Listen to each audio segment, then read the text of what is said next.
Jai Hind students, how are you all? Today we will discuss the chapter How, When and Where.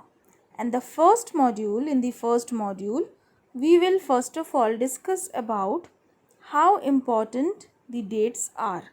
We will know about the dates. There are certain temporal phenomena and how things were in the past. There was a time when historians were fascinated with dates, and there were heated debates about the dates on which ruler the rulers were crowned or the battles were fought. And in the common sense notion, history was synonymous with dates.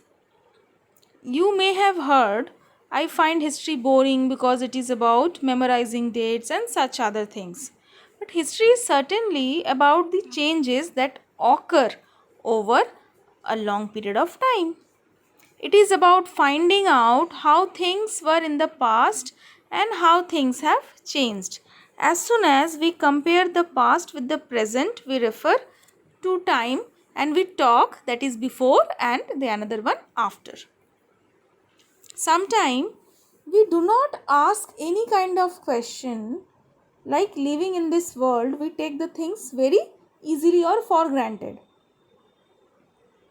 But we do not generally realize that there were several struggles, and after all those struggles, whatever right we talk about, what the life which we have got, the easy life, it was not came in a one day.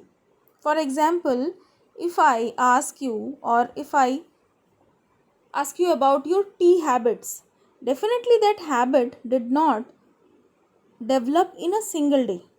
So sometime it is a long period of time.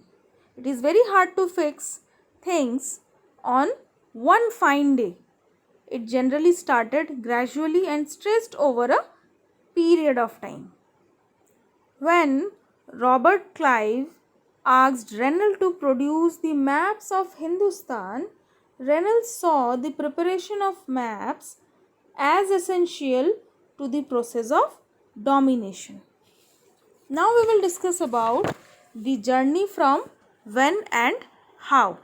As if we talk about the history books of past, there we discussed when the king was crowned.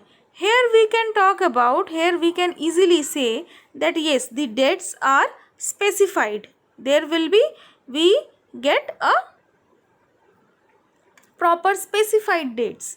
Whereas how people earned their livelihood, definitely they have not earned their livelihood on one fine day, on a single day. It took time. Similarly, when the king was married, here also we can talk about, we can talk about the specific date.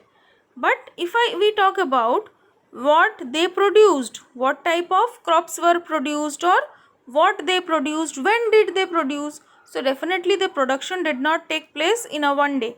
It was a long process. Similarly, the next ruler was put to throne. Here also we can talk about the specification. Now we will talk about the dates. Generally, the dates which we select, the dates around which we compose our story of the past are not important on their own. The events were important. Actually, they became vital, they became important because we focus on the particular set of events which was important. For example, if I ask about your birthday, right? So that date itself is not having any kind of importance. It is important because it is your birthday. Similarly, when in the histories written by the British historians in India, the rule of each governor general was important. And these histories begin with the rule of the first governor general, Warren Hastings, in 1773 and ended with the last viceroy, Lord Mountbatten. In the separate chapter, we will discuss more about them. Now we will talk about how do we generally classify. Either we divide according to the chronology or we divide periodically. In 1817, James Mill, who was a Scottish economist and the political philosopher, he published a massive 3-volume work which is known as History, a history of British India. And he divided Indian history into 3 periods, that was Hindus, Muslim and British. These periodization came to be widely expected. People accepted that, and there were several other way of division as well, but according to James Mill, as he divided into the 3 portion, in the ancient history generally we find the Hindu rulers, whereas in the medieval history we can find the Muslim rulers, and the modern history which we are discussing in this class, that is about the British Emperor. Next we will talk about what Mill considered. What was Mill's thought? According to Mill, Asians were lower than Europeans.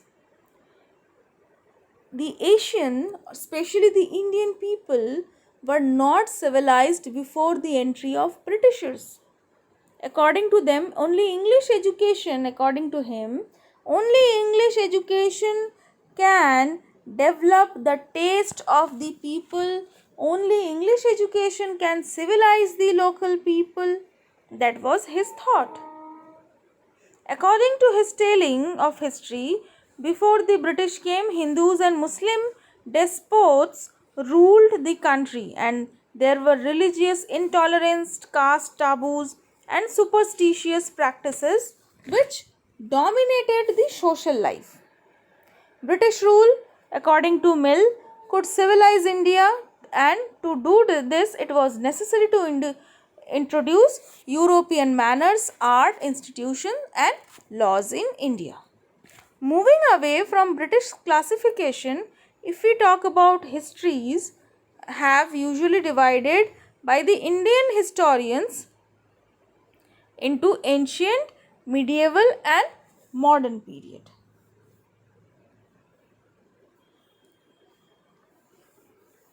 That we have already got. Now we will discuss about the colonization. What is colonization? Colonization is the subjugation of one country by the another country, which leads to political, economic, social and the cultural changes.